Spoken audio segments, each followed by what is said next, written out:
Good evening, everybody. Goodness, so much to discuss. So let's start off with a different intro. Let's try this. Most retirement strategies don't work. So here we flip the script.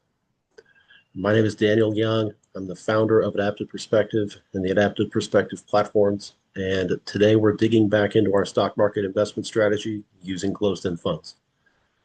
The disclaimer is this is an unedited, filmed right here in my house video.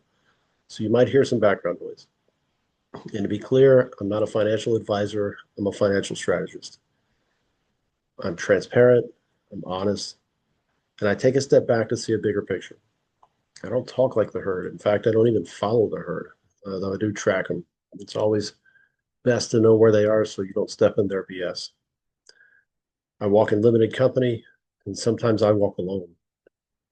And quite honestly, I've been battling allergies, so my voice is a little scratchy at the moment, but we will press on.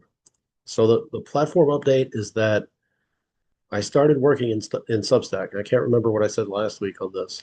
So I started working in Substack and organizing my thoughts and looking at content. And it dawned on me that if I was going to work on content and reference a book, it was probably a better idea to finish the book because that would also help dictate what goes down for content. And getting everything lined up and having the same voice and the same tone and the same flow, that matters to me. So this week I worked on books, and yes, books plural. I worked on the overall 12 steps strategy book, and then the two breakouts. There's a separate cheat code breakout, and then there's also the closed-end fund complete strategy book. All of that is a work in progress, and yes, I am writing all of it at the same time. It's very much it's a stream of consciousness, is what I call it, where you can pick a project and just write, like have it flow directly from your digital storage mind through your hands onto your keyboard, and you just write it all out at once. And then you come back and edit it and make sure it all sounds right. You come back on top of that, and still make sure it sounds right. You read it out loud, and then you have somebody else proofread it for you. So I'm in the midst of that, and when I have a good update, I will let you know. So where do we go from here? The market, regardless of whether it's a stagnant week or a busy week, the market always moves. So here's our focus, or at least here's the review following last week's events. President Trump just fired a federal governor, or a governor's like a Federal Reserve governor, for an ethical issue, and she called it a clerical error. Um, she has three primary residences, and that's a real clerical error. That's called mortgage fraud. So that just I mention it because it says President Trump showed Jay Powell that he's not afraid to shake up the Fed, but it also gives a slow nod to Adam Schiff that says, "Hey, we haven't forgotten about your own mortgage fraud. Like you're still in the mix, buddy." Um, let's see what else. Bonds. Bonds are making the news, but in more ways than the traditional ways. Like not so much tied, not so much with the news directly pumping out hopeful interest rate cuts and bond prices. Um, More and more bond experts are coming out saying bonds look good, which I would say, well, yeah, duh. We've been on that train for 2 to 3 years. But we bought when prices were super low and we had an amazing deal. And you can still get a discount, but at the same time, bonds are bonds are pricier now because you have more of the herd pushing into bonds. But the lesson and takeaway is to stop waiting for the TV panelists to tell you what to buy, right? We can do much better on our own. 2 years ago, you still got the amazing discount, but you really got a smaller price tag. Currently, depending on what you're buying, you might be paying as much as $1 or more per share. You might get a smaller dividend. And if you're trying to compete with the single stock bonds or the single entity bonds and everybody else, you're going to get price gouged. Closed-end funds are still the way to go. Let's see, three, rate cuts. When the Federal Reserve cuts rates, they're cutting short-term rates. And I'll say the talking heads, but everyone amongst the talking heads assumes that yields will fall, and that's because they've seen that happen with single entity bond funds. But that doesn't happen in the CEF world. Lower rates mean cheaper cost. Cheaper cost means more cash flow and overall better potential dividends. And the odds of special dividends go up. So still CEFs to single stocks, we still get a much better deal, right? Because of discount and almost maneuverability. Closed-end funds own all these other bond funds, right? Versus if you're playing the ETF single bond fund, you're buying a bond fund. And even if you're going for like an indices bond fund or an iShares fund, you're still comparing that to a closed-end fund, which you can still get at discount with an 8% or higher dividend, really 9% or higher dividend. So even if you think you find a good deal on the other side, it's still not as great of a deal as if you use a closed-end fund instead. What else? And of course, now my nose really starts to hit. President Trump proposed an interesting idea. And of course, the chuckleheads laughed off the idea like it was an impossibility. But President Trump floated the idea of sending tariff money back to citizens as a dividend.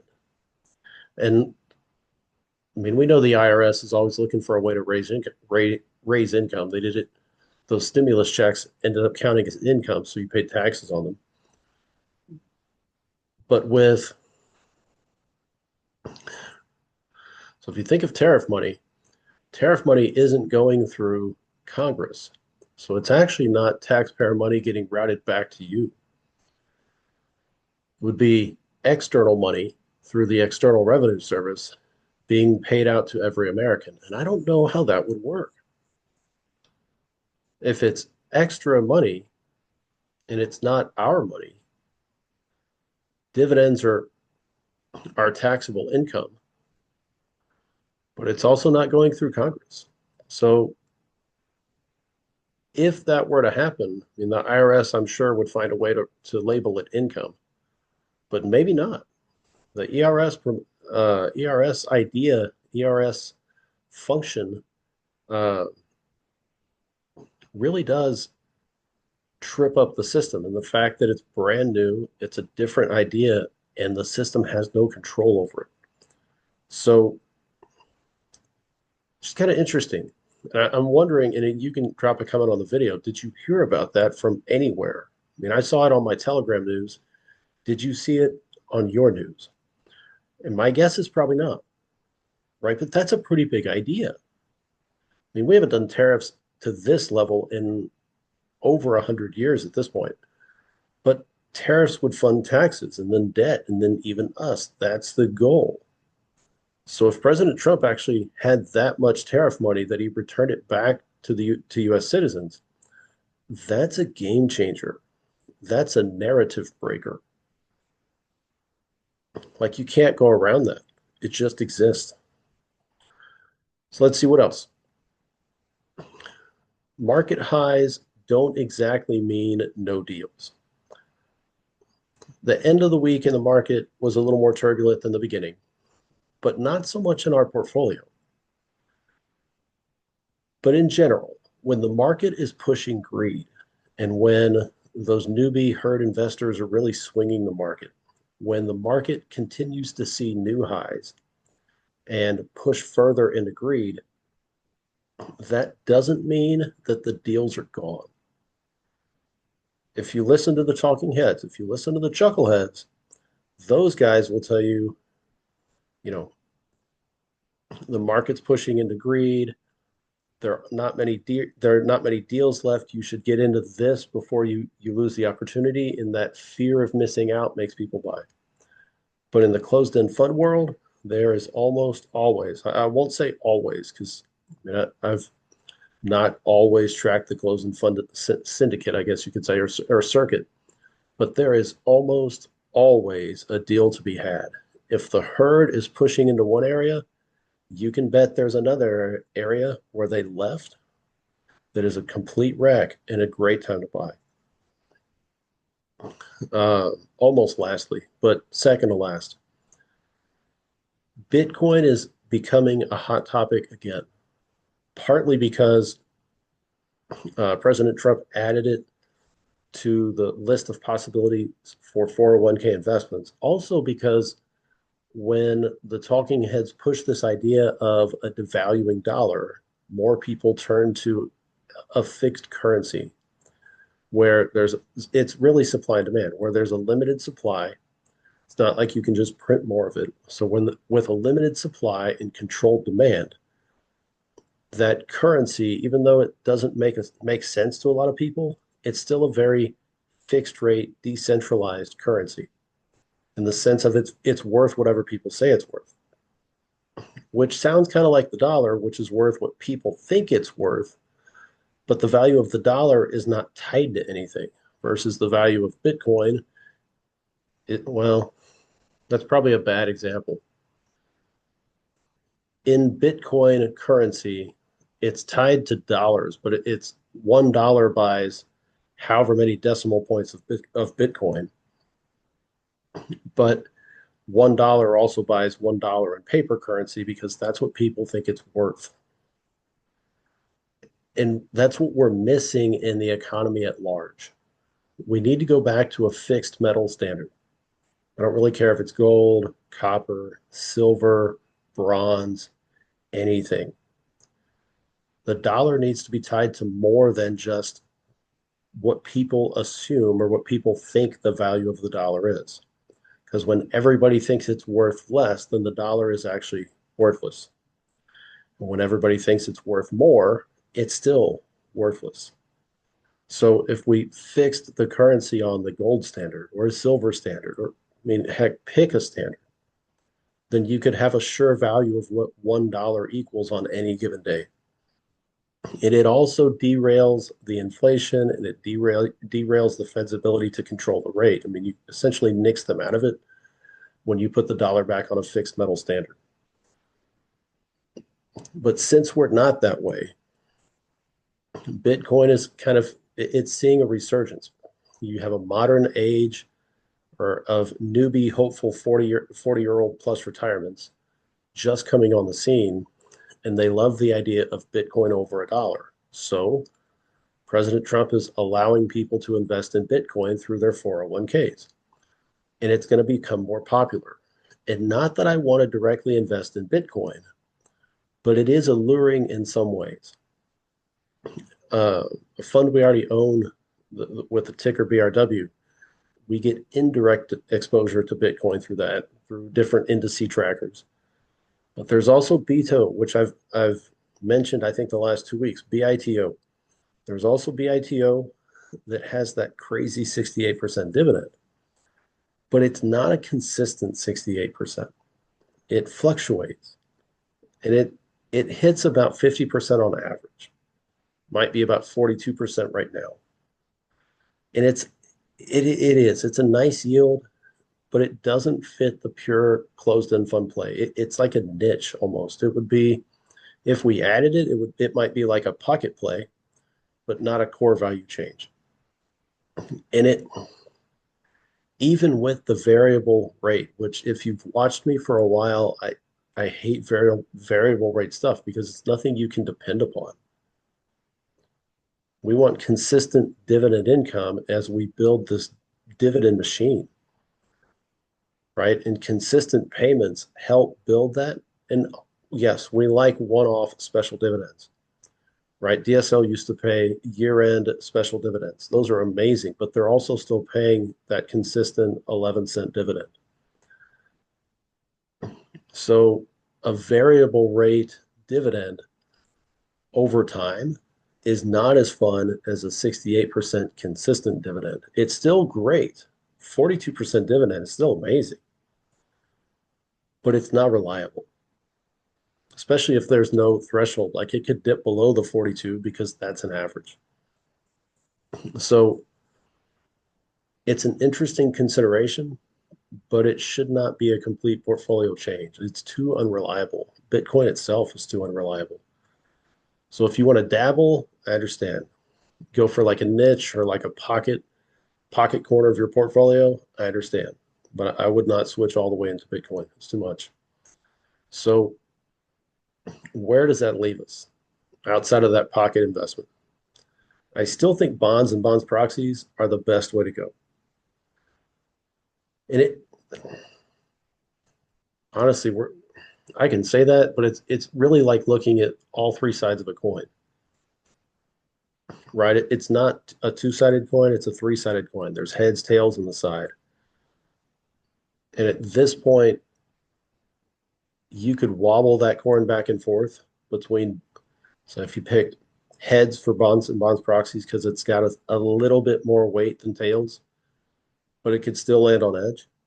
So you've got bonds and bonds proxies on one side, and then you've got almost everything else on the other. Oil is great if you can find it cheap. We haven't been able to find it cheap. Natural gas is currently at a plateau, and as much as I would love to find it in a closed-end fund, I have not found a closed-end fund dealing with like with only natural gas. So you're either buying it in a pocket of other funds inside closed-end funds, or you're finding it individually, which is not always a bad thing. It just really depends on company and everything else. Uh, Tech, and it's not just big tech, but it's companies that get boosted by tech and that are primed for this ongoing technological advance.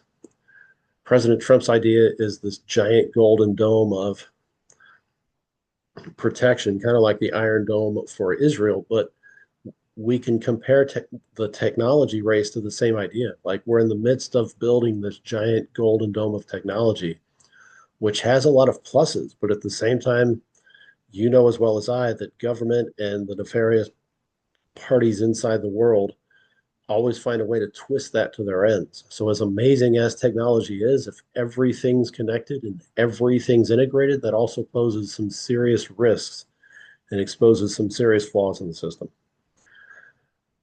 And then inside tech, and also a little bit different from tech, but we have all the US stocks with money pouring into the United States.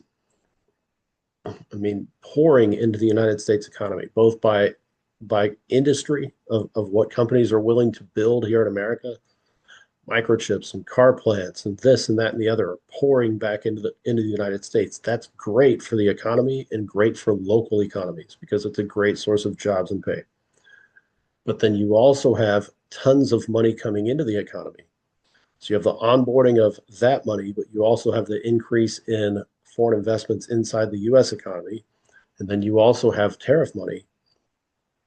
All of that is fueling the US economy and fueling the overall market, right? And President Trump's maneuvering of setting the US against China and winning that technological battle sets us up for long-term gains as well as just overall long-term strength.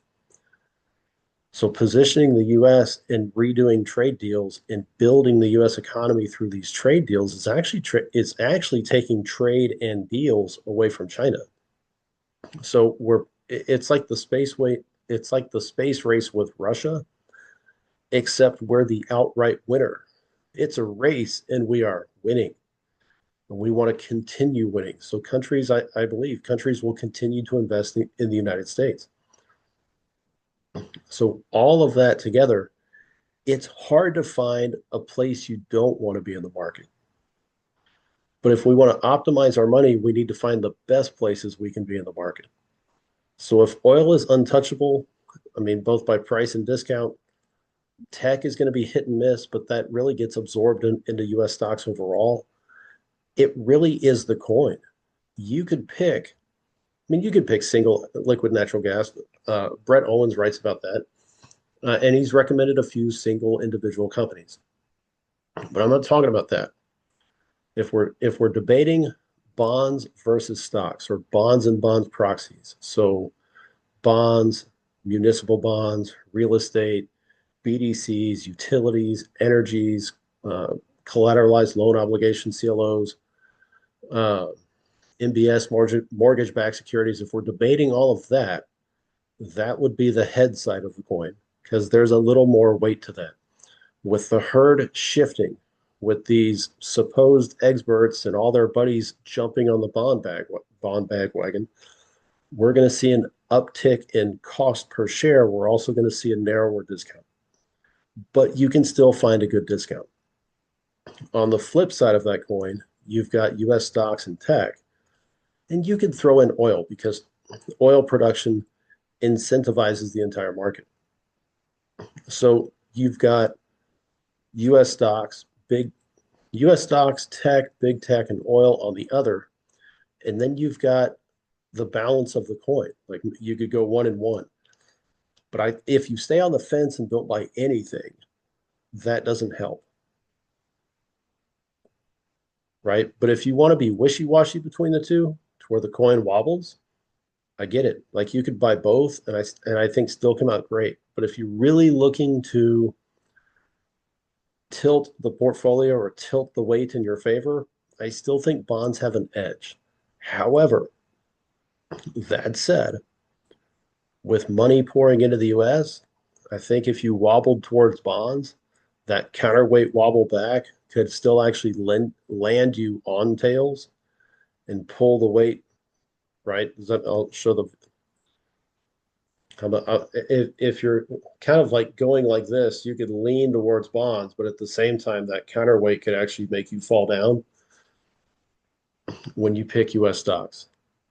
Because with the push and the ongoing push to onboard wealth into the US, investing in the US right now can give you some pretty significant gains. And we're looking at building long-term equity, but we're also looking at building this dividend machine. So when you're building on the front end, when things are less, right, they're still paying a great dividend, but the overall cost is down because it's at the forefront of the next race versus bonds have already hit the upward slope and more people are jumping on the bandwagon. It just kind of depends on your perspective. So even with markets hitting high, we can still find discounts. We can still find excellent dividends, right? And we can still find fantastic deals. You just have to know where to look. And you can look, I mean, anywhere really. You can look in ETF land, that's fine. But that's not our strategy. Our strategy is finding discounts in the closed-end fund sector and building a dividend powerhouse, building a dividend machine that will just churn automatically. So let's get into that. You're going to see a lot of different tabs open. Got to see a lot of different tabs open on my screen that we'll get to. So normally I review the list and I talk as I trim away funds, but I didn't do that this week. I just went with this is the final list. And I was going to talk about each of the funds this way. So instead of me filtering things out like normal, we're looking at specific sectors in the market. Then we're looking at dividend policy, trimming it out monthly unless there's a good reason not to pick monthly. And then we're targeting yield and picking everything 9% or above unless there's a good justifiable reason for picking something that doesn't have a 9% yield. And then we're looking at price if it matters. Now, whatever money you have, if you're trying to invest it in 5 or more funds, it really limits what you can buy. Like if you're going to try to invest $1,000, I'm going to invest $1,000. Put it this way, if I'm going to invest $1,000 into anything, I would want to make sure it's a great deal. Wanted to make sure it's a great dollar cost average move in relation to what we already have. Or I want to pick up something we don't already have because it fills a gap somewhere or it offers a different angle. Like if I didn't have any of these funds, that would be a hard choice. Like what would I pick? I think I would go with one pick on either side of the coin. I think I would go bonds and bonds proxies, and I would also go US stocks, and I would play both sides of the coin. But let's just talk about the list. So we've got real estate. I found out today there's a big difference. There's a growing disparity, to be honest, but there's a big difference between what's listed in or listed on Morningstar for this company and what's listed on their overall fact page. Now, the fact page is 5 months old. I can't find a current. It's what I like about BRW. BRW is very upfront in the sense of here's everything we've ever bought and here's everything we currently own, all in front, easy for you to see. And they've also got it in a like a downloadable file, so you can see what they have right now. Not everybody does that, but I like that version of transparency. I don't see why other companies don't. Like if I'm buying your company and you're paying me a reward or a dividend and you want more people to buy your company, why wouldn't you be insanely transparent about what you're buying? But not everybody's like that, which is kind of interesting. So BRW has data on demand. HGLB does not. HFRO does not. Most of these companies do not, which is just kind of weird to me. But HGLB is listed as having consumer retail on Morningstar. But if we look at their actual portfolio, and I can show you the entire portfolio, you can pause the screen.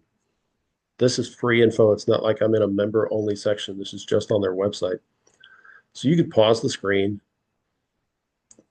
and see if you found retail space amongst all the other stuff listed here. And perhaps I overlooked it, but I didn't see it. So it's just kind of interesting that it's on Morningstar, but not on that fact page. And that fact page seems to be the most updated financial information they have. Of what is on the fact page that I find, which is, it's been my hesitancy in buying more of the fund. There's like a 35% investment into midwave wireless, 35% portfolio allocation into midwave wireless. They've got maybe, I don't know, 22% or so in real estate. They've got another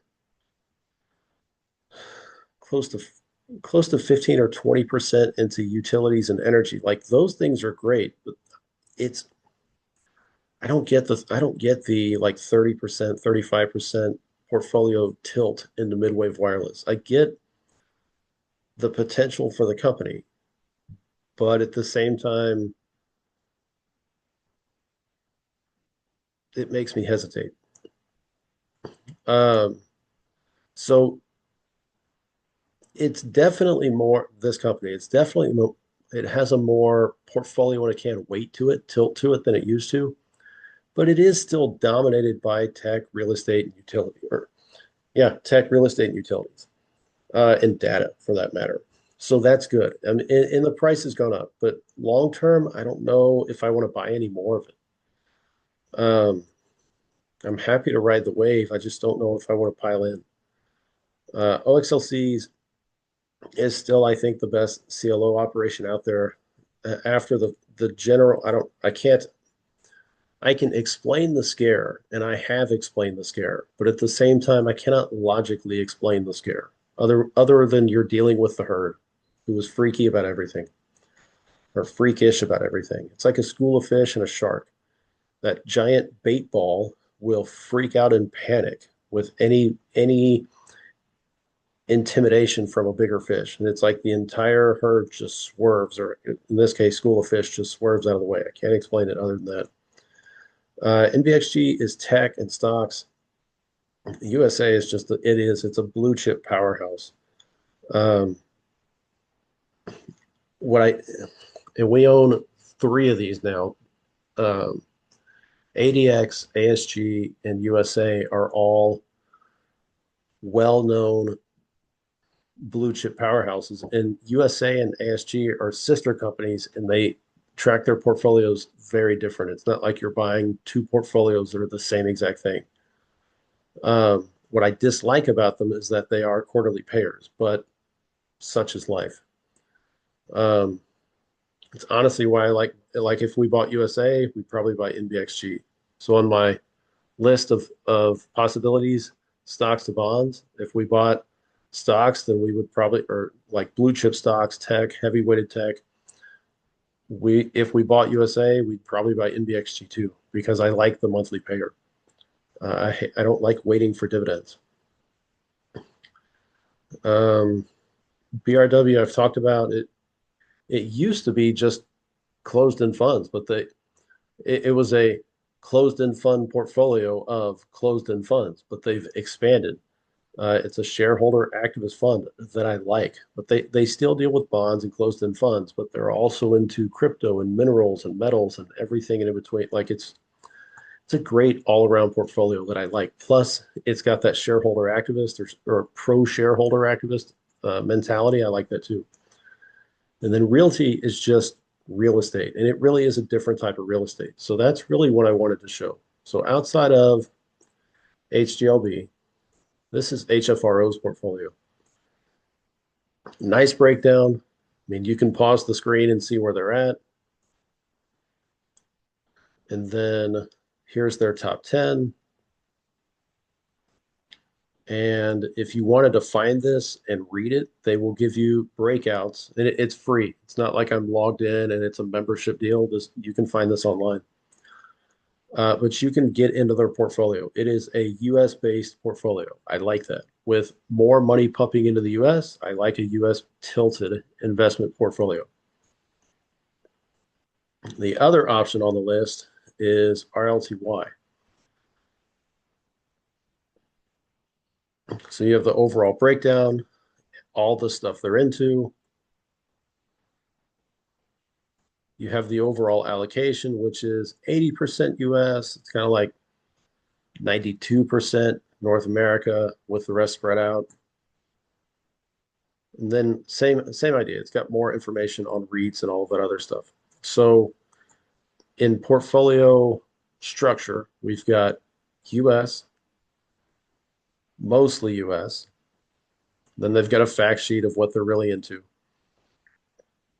So healthcare is healthcare. That's not my point. But the American Tower leases their towers to cell phone companies.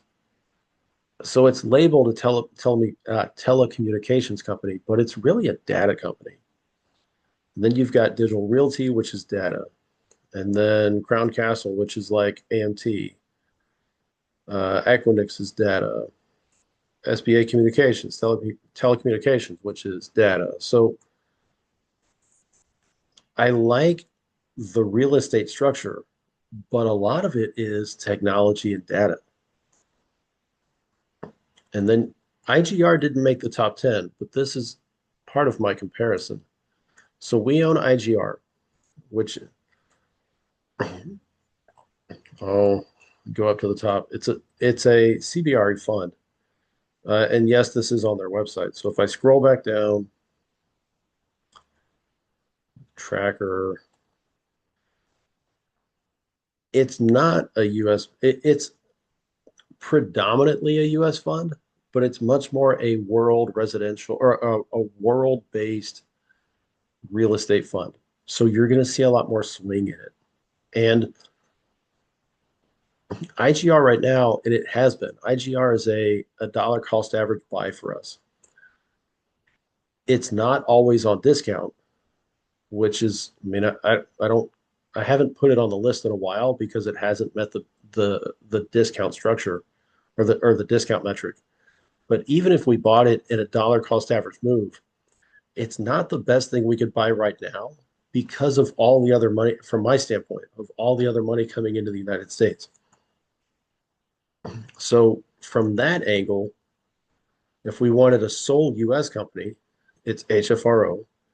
And if we wanted a little bit more beyond the US, it'd be RLTY. And I had a point to make about HFRO later, but I've kind of forgotten it, or at least in the sense it doesn't exactly make sense where I would make my comment.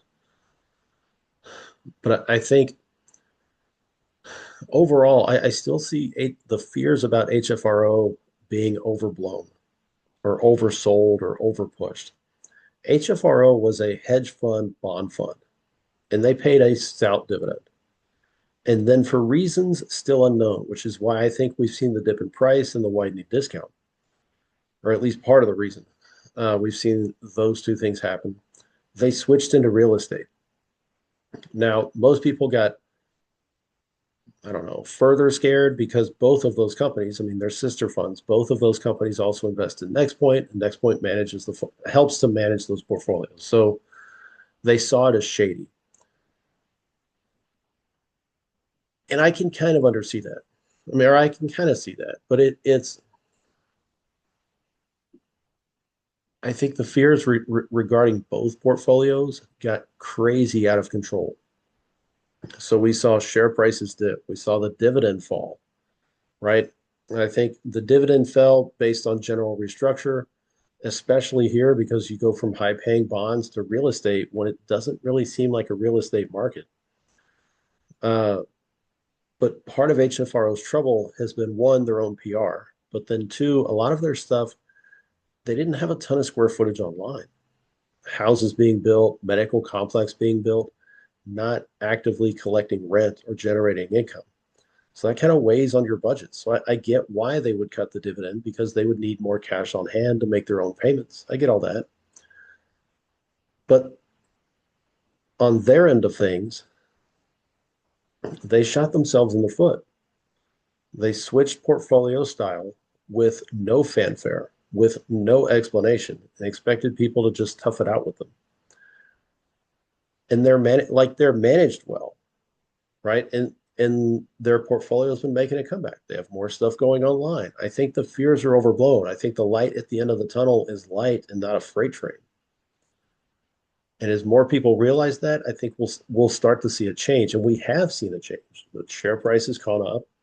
The NAV has dipped a little bit, but the share price has gone up. It come up it maybe 50 cents. I mean that's movement in the right direction. And as more of that comes online, I think the dividend will come back, especially with a lower rate. So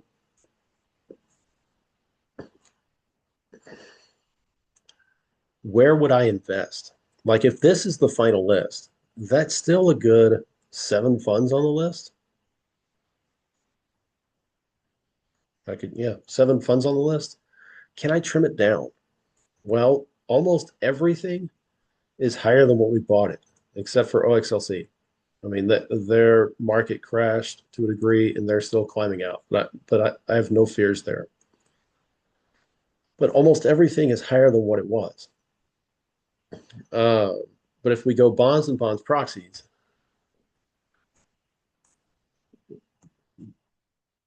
and that's 5 to 2, could I trim it down further?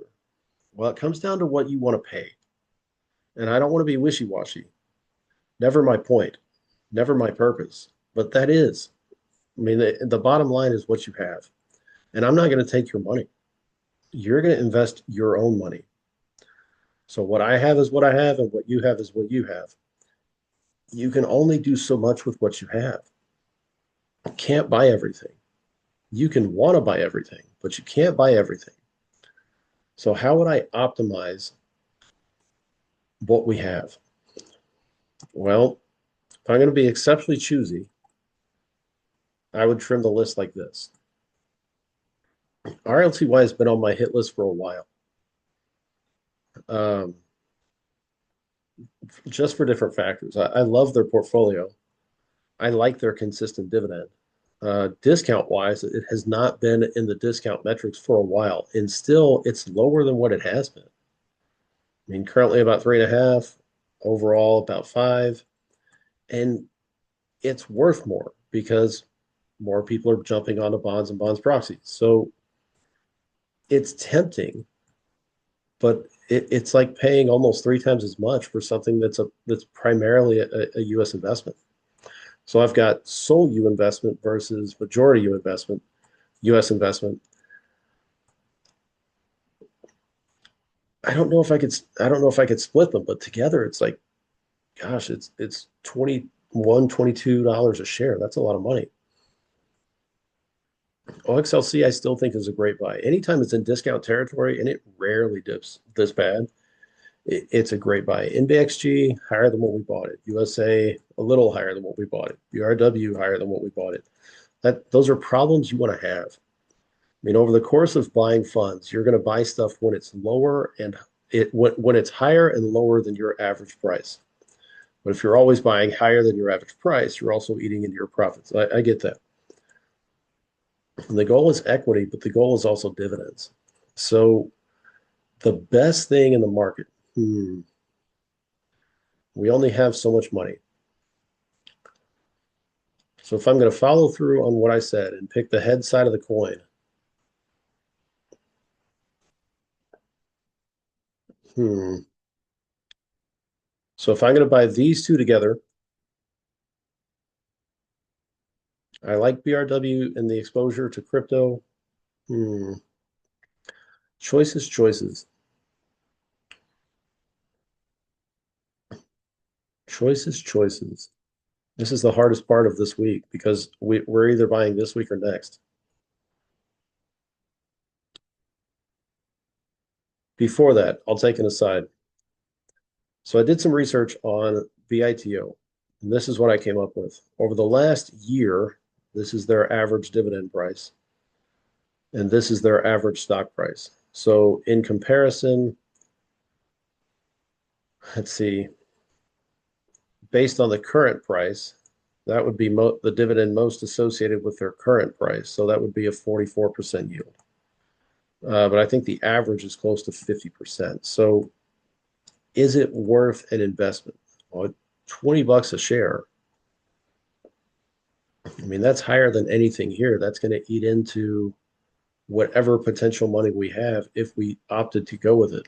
I mean, so $20 a pop. Maybe it's a little bit under $20 right now, but that's 2 grand if you're investing into 100 shares. That's a decent chunk of change, depending on what you got. That would eliminate other possibilities off of this list. So if I picked US stocks, what did I say? I think I would tilt more for US bonds. I would go BRW for the bonds and crypto angle, and hmm, XLC is still a good pickup. It's cheap. The discount is wide. The dividend is crazy. Even if it changes to 8 cents, which it will in a month, it's still a crazy dividend. I mean, honestly, quite honestly, I would love to pick up everything on the list. And not knowing the money we'll invest kind of makes it a little bit harder. But just to give you an example, say you had 5 grand you wanted to invest. To figure out, we would take 5 grand and subtract the sum of these columns, and it would tell us what we have left. So if we picked up 100 shares of USA and 100 shares of NBXG, that's a chunk of your money gone. If you buy BITO, that's 2 grand gone. Now you only have $800 left. So you pick up that and still have money for BITO, but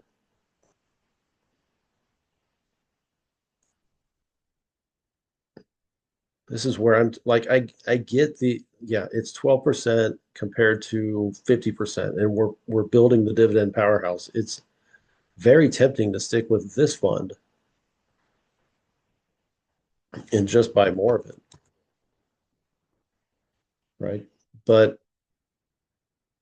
it's what that, I mean, 42, 50% dividend could add to our portfolio. I'd have to look.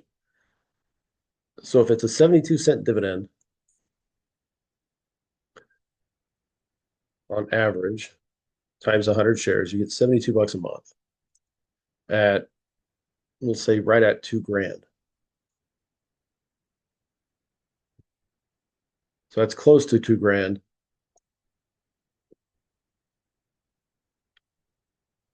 $72 a month compared to $21 a month for about the same amount of money. There's quite a difference between the two.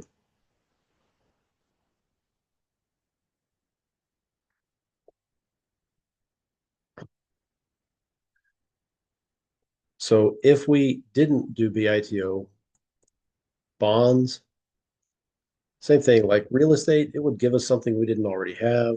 I think I could still pick up 100 shares there.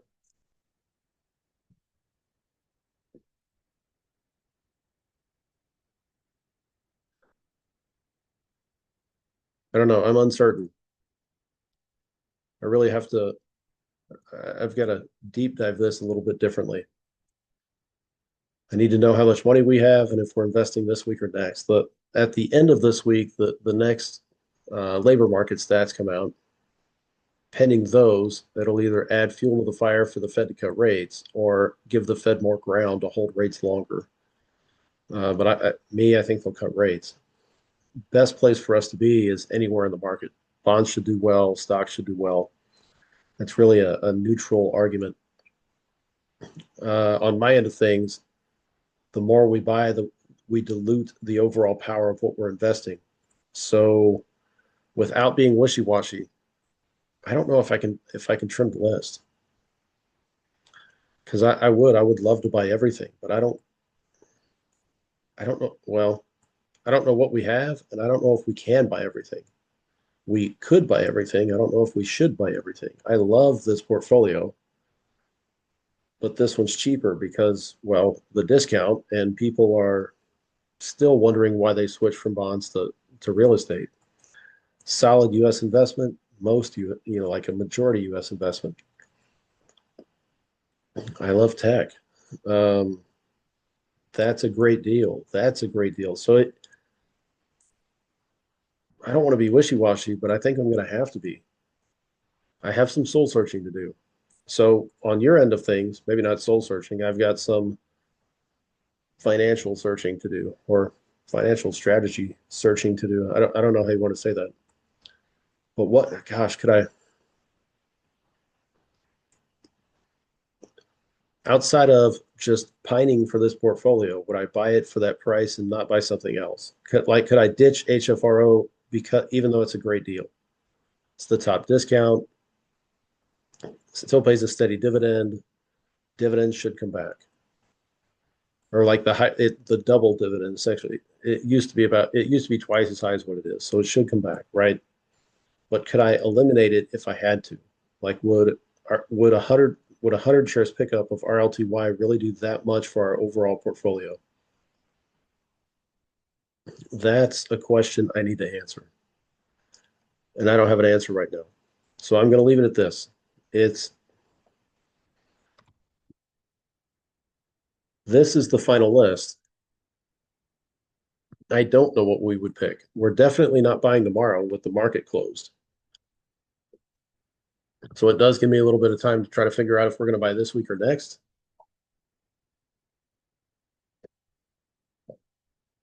which is probably a good thing since I'm just more undecided than I thought I would be right now. So I'm going to call it there. Enough wishy-washiness. And I can gab your ear off about all that different stuff, but it really doesn't solve the overall problem of what are we going to pick this week. So I'm sorry that I can't streamline it. I'm sorry I can't. I mean, normally it's a clear cut winner, like it's this, but I can't wedge it out this week. So I don't like leaving it in the gray space. I like definitive stuff, but I really can't. I cannot tweeze that portfolio out into I would buy this, and this, and not the rest of it. So we're just going to have to leave it there. So, uh, in closing, if you found value in the video, even though I couldn't make up my mind about stocks or bonds or how much of the two we would buy, so if you found value in the video at all, hit the like button, drop a comment, and then share it. And help, yeah, help me hack YouTube, and let's hack the YouTube algorithm together. If you want to connect day to day, drop me a comment on here. I would say you could find me on Substack, and you can, but an op it's a it's an operating page that has no post because I'm still working on books. Um, let's see. If we buy anything, I'll make a video about it, or I'll explain it on next week's video. Um, And it's honestly still, if I look back at the list, if I look back at the list, could I,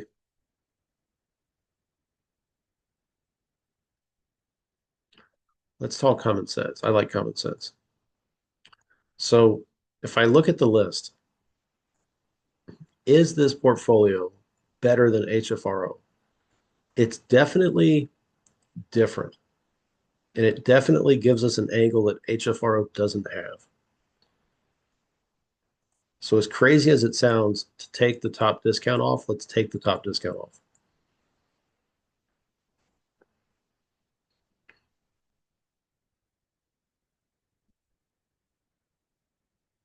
OXLC is a great buy, even with a diminished dividend. Like if we change the dividend, it still drops to a 25% dividend, drops to a 25% dividend.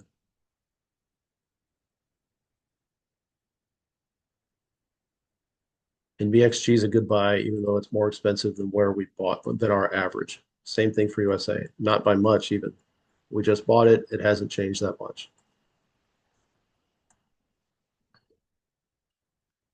So that's bond proxy, bonds, bond proxy.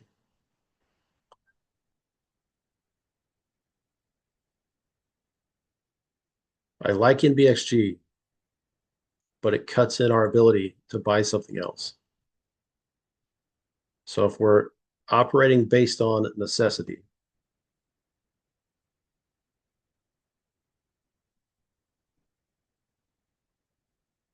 does that a little bit over? So where would I trim?